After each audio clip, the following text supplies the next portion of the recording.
Вие сте с първото видео от поредицата Скам в час. Днес ще ви споделя какви материали си изработих за последната учебна година, когато започнах с първи клас. Избрах темата на класа да е пчелички, защото е много добра тази тема. Мога да изработя много различни неща благодарение на нея. И започнах с надписа. Използвала съм по-ярки цветове. Тази тема я приложих и в седмичната програма, табелка за врата, която изработих пак на тема пчелички, месечен планер, седмичен план и домашна работа, които ми бяха много удобни в работата ми, и други различни материали на тази тема. Включих и нашите правила, които също са много важни в една класна стая.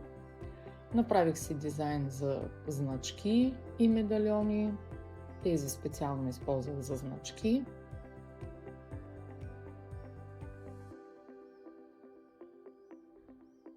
Направих си и дребни подаръчета, кутийки за моливче, гума или нещо подобно сладко може да се сложи. Това е другия банер, който е също на тема пчелички, но тук изгледа малко по-детски. Направих си също и табелки за шкафчетата с имената на децата. След това малко ги смалих и ги използвах за етикети за помагала и тетрадки, когато имаше нужда. И табелки за чиновете за първите дни, в които не се познаваме. След това си направих и презентация на тема пчелички. Тя беше готова презентация в шаблоните на Canva. Аз просто си промених и си добавих нещата, които за мен са важни.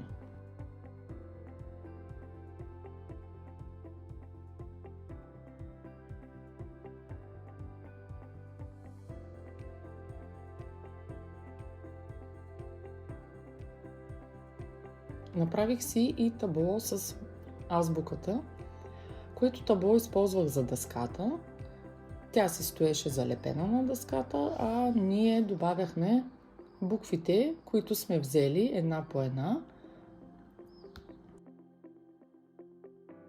Направих същите, само че в размер А5 за всяко дете, за да може, когато вземем съответната буква, да си я намери, да си я отцвети.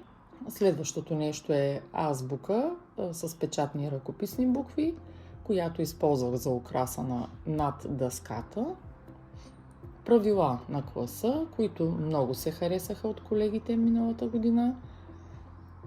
Ще ви покажа как ги направих, както и табло с нашите рождени дни за всяко дете.